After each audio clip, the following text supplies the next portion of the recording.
Hello, everyone. I'm Sarah Christensen from One Sage's View Astrology, and thank you for joining me on this video. This is my Bridgerton series, and today I'm going to be talking about Nicola's chart. There will be a link up here for the first video that I did on Nicola's chart, but today I'm going to be focusing on Nicola's chart in relation to the release date in May 16th. And we'll go into that because in the last video, I also did the red carpet premiere. So I want to cover the release date and perhaps go into also part release in London. We'll see how far I get. I have to kind of keep these, I'm trying to keep them under 40 minutes because these are long, but I think each one gives us a little bit of information that we can look at for Nicola's chart and how in her being a vehicle for Psyche and Eros and how we are picking that up as a collective, and those of us interested in and passionate about just why are we so passionate? Why are we so interested in these two actors at this moment versus say in season 1, season 2? Now, of course, season 1 really picked up with the collective because we were all in quarantine for so long, and that I think launched this Christmas Day in 2020. And in 2020, December, there was a major conjunction between Jupiter and Saturn, which started another 200-year cycle. So it was really, really significant that right after that, we have the Bridgerton series launching, and it kind of captured us, those of us who are diehard romantics.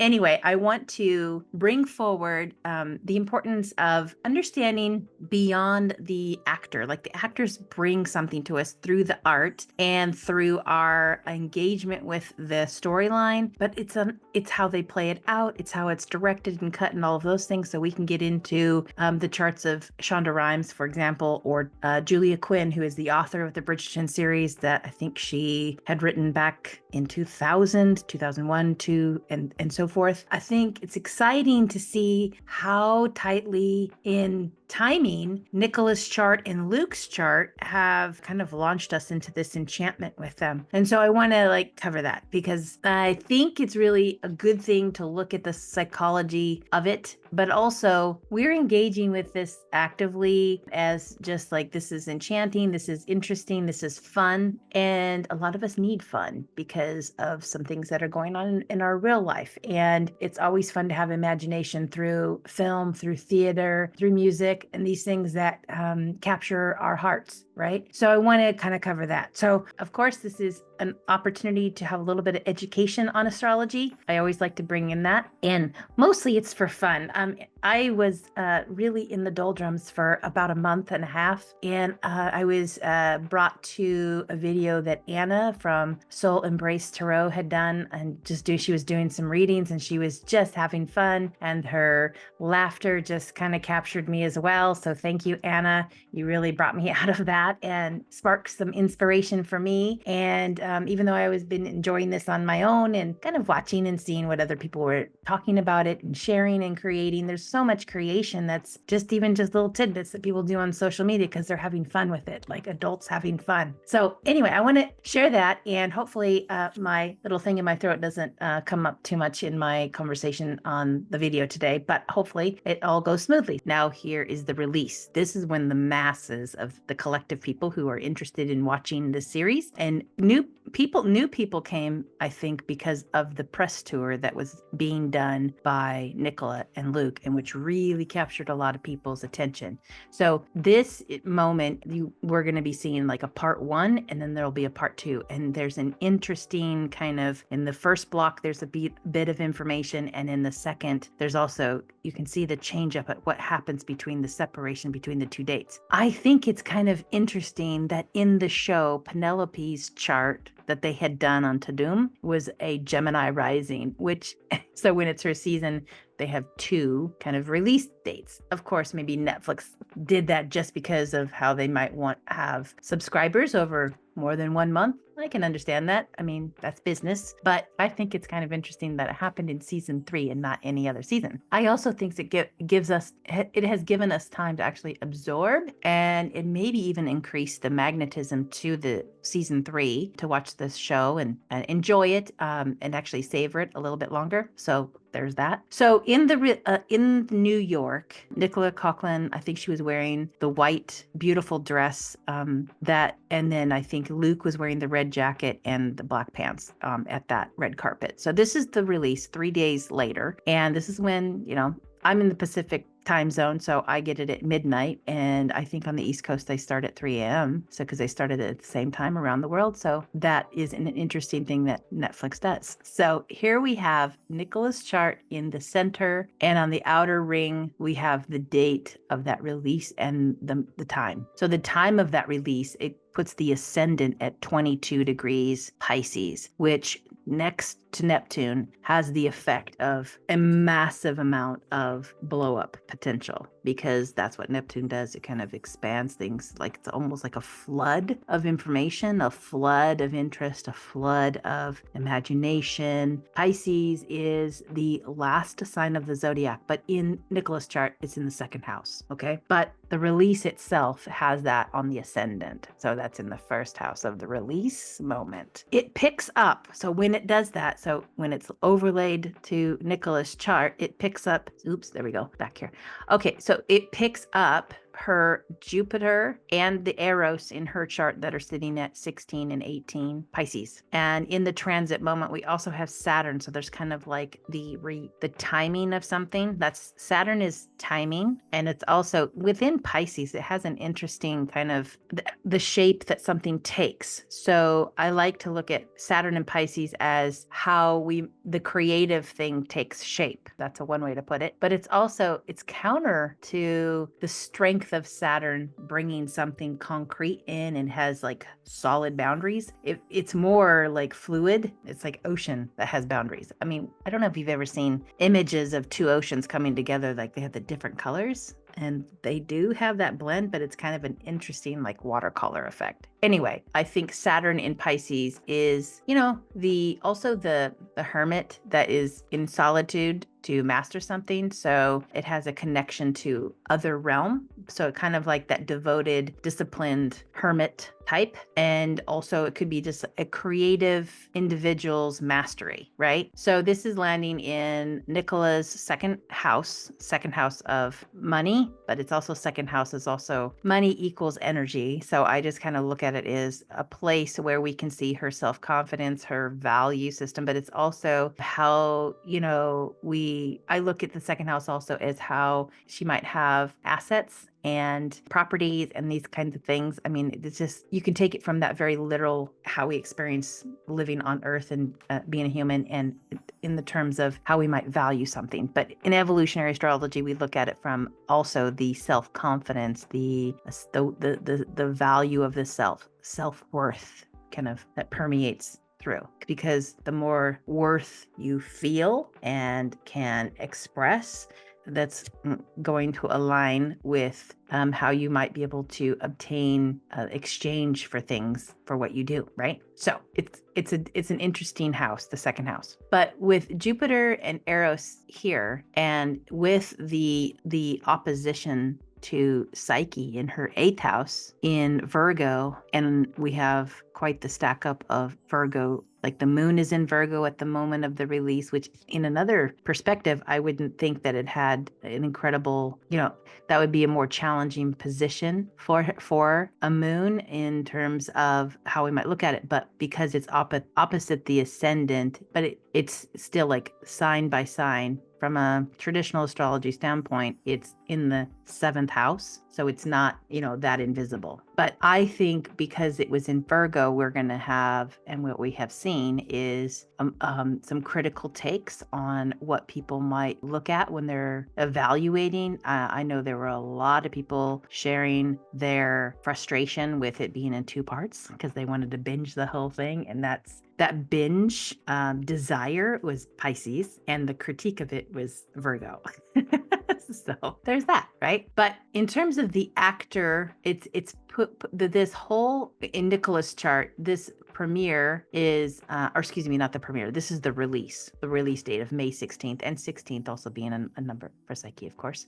But this is just pulling on that opposition. So it's strengthening like that pull, the dynamic polarization of the Psyche and Eros storyline in their portrayal. So Nicola plays a part and Luke plays a part in that, creating that polarization, right? Now, I think it's important to point out that Psyche is not equal to Penelope exactly, and Luke is not equal to Eros exactly. It's more like they are a palette for the archetype to play through, and it evokes that through their acting. Okay, because in the real life, they're very good friends, but there still seems to be kind of a pull when we saw them doing the tour, the promo tour. And the promo tour, I think they were still pulling on some acting things that kind of pulled us in. But I think some of it was also playfulness that would be very Jupiterian in their charts. The Jupiter is very playful. Nicola is very playful. And so they play off each other. And we were witnessing that. And that pulls us right back into her chart, in our experience with this, and so forth. I think in the release, I want to point out the Psyche is very, very important. But Psyche, that's in her chart. Psyche at the moment of the release, May 16th for Nicola, the transiting Psyche was in her first house. So she is absolutely the mask that Psyche is moving through. But for Nicola's own soul experience, it's Psyche in the 8th house, which she's learning about Psyche for herself. Okay, because there's what she's learning about it from her own relationships, and what she's learning about it from, her co-star that she spent a lot of time with, Luke Newton, and we're all kind of picking up on that, and how that interplay is happening. So that's what this it's very, the magnetism is quite significant. It's really incredible. And so the Psyche coming through that 17 degrees of Aquarius, it's also interesting because it's in her first house, but I know that I believe his sun, Saturn, are very near that spot. And we'll discuss that when we get to Luke's chart. So it's just incredibly magnified. Okay, so the Psyche is incredibly magnified in this experience of us observing them. Also, Eros has moved by transit at the release date to Cancer. And this is pulling on the water element, but it's in the 6th house for Nicola. So this is Nicola's experience of that transit Eros at that time. Now, keep in mind that they filmed in 22 and 23. This is the moment of the release. So they've already done the work. So it's like the power of the moment when these things are being released that are important, and how we're going to pick them up by observing them and observing the art. Because when we observe art that's been shared with us, we have an emotional or visceral reaction with it, right? So we engage with the art, and then it pulls something through us, or awakens us. We get inspired by art, and then how we may live. So this is really an interesting moment, and I like to point that out. So Eros sitting in her 6th house is what she's in service to. That's an evolutionary standpoint. But from a traditional standpoint, this is a more difficult house because it's the aversion of the 1st house. For her, this is a more challenging placement, but from a collective, it is in a trine to the ascendant of the release. So the release itself has a easy flow for Eros to the ascendant. Does that make sense? I hope that makes sense, because when you're in the same element, it's an easier flow. So I also want to point out that when the Eros is in Cancer, and that then pulls it towards, it directs us towards the moon. And the moon in an earth sign in Virgo has detail around, it's getting highlighted. It's highlighting a vertex point in her chart, which is it's like another angle. It behaves in a magnifying of something. And so we have that. And we have right next to the moon, the asteroid Juno. And Juno is like Hera, the angry wife. So the angered wife, the angered spouse, or the frustrated spouse, Hera was, Zeus's wife, right? So that would be difficult. But we can go into that myth later. But that to me is interesting to have that combination is, wow, what kind of partnership here in that release, right? So that's interesting.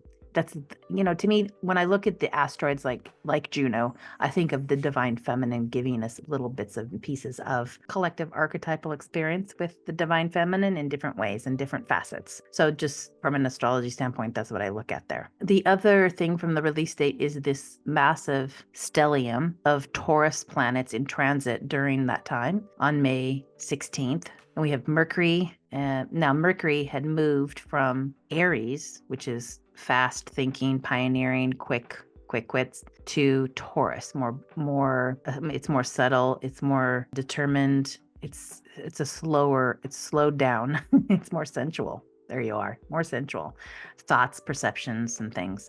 Venus is in Taurus at 20 degrees. The Uranus, which is the liberator, it is sudden events and I look at Uranus as it can be quite chaotic. And when it's in a fixed sign like Taurus, it's really trying to break something open that's been fixed. So in the release moment, that's kind of moving us towards kind of an explosive kind of awareness of something. And then the sun at 25, so close to the Uranus, so it's just highlighting everything. So where the sun is, it makes it magnified, has an identity of that. So very sensual, beauty, these kind of themes. The desire nature, and Venus being in there is the desire nature and magnified by a Venus in Taurus, which is very natural beauty, kind of almost like the goddess. Okay. And then Jupiter is also in Taurus at that release moment at 27 degrees and connecting to her lot of fortune. So it's almost like a fated moment, a destined moment for Nicola. Okay. This is huge. And this speaks to a lot of the fans and those watching the show that got excited about simple romance, the innocence of Penelope, who has desired the character Colin Bridgerton for throughout the seasons, from season 1, season 2, and now into season 3, as it moves, the story arcs. Okay. And at the end of that first part 1, there's a culmination, and it's very exciting, and so many people love that scene. I think it's one of the better scenes of the whole season 3 because of how it arcs to that moment, the realization of the desire. So it's like Psyche and Eros is the archetype of Eros and Psyche really kind of just figuring it out, right? Like, oh, the desire, and it is palpable, right? So in that release, we have that is in her 4th house of home and her roots. And so there's something about how it connects to her stability, her groundedness, and her exalted moon. She has an exalted moon in the 4th house. So there's definitely something connected to her whole stability there. It's almost like the roots of that go so deep for us. And she's bringing that to us, and she's reflecting that back. That's the reflection of the moon. She's reflecting that back for us through her art. And yeah, so that's really important. And through her hard work, because that's a sun in Capricorn for Nicola, that we, the audience, the Leo in her 7th house, get that, reflected. So I think that's complementary to consider that. Another thing to point out in the release date chart is that the midheaven of the release date, May 16th, is right on her Uranus. And the Uranus in her chart is in the 11th house, whole sign houses, in Sagittarius. So this adds an element of fire, making it significant. The chaos of just like being really explosive, maybe the sudden event of people just how many streams that this thing would pick up. And it's also the sign of Nicola's midheaven. So Nicola playing a co-lead part, very significant. How that would pick up, right? So because that, who knows when those release moments are exactly, and then how that plays into that co-lead chart. And I'm interested to explore this across the other seasons and the other leads. Now I'm hoping I can find rising signs for everybody. That's not always easy. We just got lucky because of it was shared by Nicola and Luke in interviews. So I want to point that out. Having that midheaven where it is, having the ascendant where it is very interesting, synchronistic in how it picks up her chart and how then it adds to the explosiveness and how we will pick it up collectively, right? because it pulls on her Jupiter and how that will expand her career, so that you have to get the expansion in the career, you've got to have the eyeballs that are on your art, right? You have the audience. And not only do you have the audience, you have the audience in a way that you've captured them in some way significantly to watch it again, because that's a modern day thing with Netflix, how we stream and stream again, and we keep streaming, we binge. So that's really interesting to have these elements in the release of part 1 for her chart. She's still in the nodal return. Of course, we talked about that from the premiere red carpet period just 3 days earlier, but still that's going on. And also at the moment of the release, here's another one. Amor, the asteroid Amor, which adds to the love, the romance, the amore, is sitting on 0 degrees of Aries. That's an Aries point. My goodness. You know, Mars in Aries is it's the passion. It is the instinct. You know, Aries is instinct. It is the instinctual nature. It is, you know, the act, it's not just free will, but it's the instinctual nature. And having Mars there makes it really pronounced. Now, a little add to that is that Luke's Venus also sits right there. And so that is just, it's amazing how that just gets picked up. And I think that's our fascination. We feel that, we experience that, we have an interesting relationship with them. And I think it's amore. And amore in the transiting moment of the release, right on the Mars of Nicola's chart, right on the Venus of Luke's chart. That's why that just picks up even more. And you have Psyche by transit connecting to the Amor in the natal chart for Nicola. So it's like another multiplication of the same concept, just getting repeated and proliferated through the moment. And so we wonder why we are captured. It's because the garden is so amazing with so many blooms to this moment. The themes that are embedded in all of this. And so that's why I think it's so fascinating. And then Cupido by transit is connected to the node. It's at 16 also. I think that's Psyche's number. So Cupido in the 3rd house for Nicola, but of the show, it's the 2nd house for the show, right? Because it's an Aries, and the show's release date had ascendant of Pisces. So it was really magnified. Another thing about when you have the ascendant, you look for where's the ruler of the ascendant of a moment? Because if it's in a place that it can be seen by that 1st house moment, that picks it up better. Because if it was in if Jupiter, which is the traditional ruler of Pisces, were in a house that was more in the blind spot, then it wouldn't have had as much strength. But it was sextile, and being sextile with the sun magnified it in a even more dramatic way. And what's interesting is you put those two together, the ascendant and Neptune, and then you have the sun. So ascendant and Neptune in Pisces, and then you have the sun in Jupiter in Taurus. And then you put them into an apex point. Where is that going to end up? That's going to end up somewhere up here in Libra. And that would be, that would pick up around the 22 to 27 something of Libra. So, and Libra is about relationship, how we are in relationships.